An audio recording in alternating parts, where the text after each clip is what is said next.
The sun rises over Africa, as it has for 1,000 generations. But today, something feels deeply different.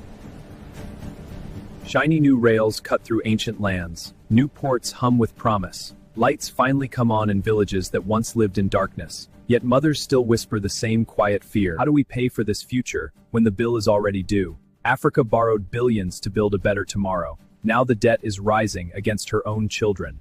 Who owns the future? It all began with great hope. The wind of independence. Freedom at last from colonial chains. Brave leaders stood tall and promised to build our own destiny. Roads, schools, hospitals. But the money was never enough. So they turned to the IMF and the World Bank. Borrow now, they said, grow later. By the 1980s, the debt trap had snapped shut. Then a new player arrived, China. No long lectures, no harsh conditions, just a simple promise, let's build together. Kenya got her standard gauge railway with billions from China. Ethiopia opened a line to the sea. Nigeria built the Lagos-Ibadan rail and Lekki port. Roads appeared where none existed. Power plants brought light to the dark. It felt like the breakthrough Africa had waited for so long. Jobs were created, trade began to flow, hope was rising. But every single loan quietly carried a hidden shadow. The loans came so easily and so fast. But the day of repayment arrived much harder than anyone expected. Kenya still owes over $3.5 billion to China for one railway. Zambia owes more than $4 billion to China and defaulted. Nigeria's external debt passed $50 billion.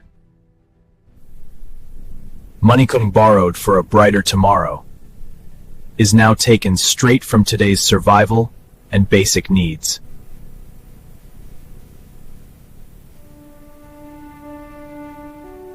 We borrowed for progress, but progress forgot us.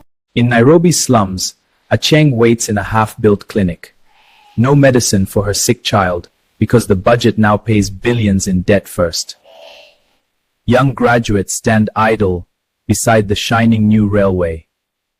Ling dreams on hold because they cannot even afford the ride. In rural Ghana, teachers go unpaid for many months. Classrooms sit empty, while nearly $30 billion in external debt must be paid first. Beautiful modern ports rise along the coast, yet the same fishermen still struggle. Progress and pain, walking side by side. So the big question echoes across the continent.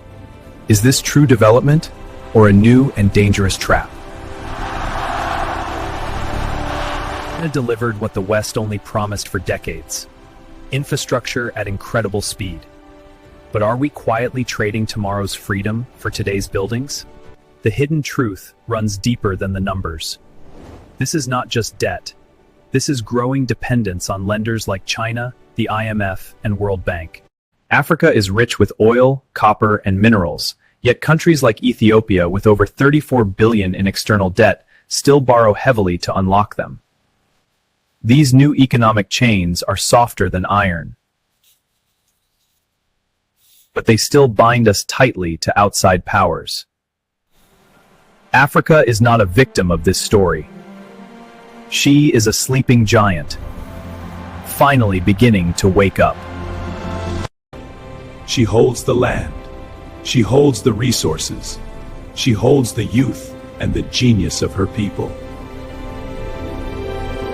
We built the rails.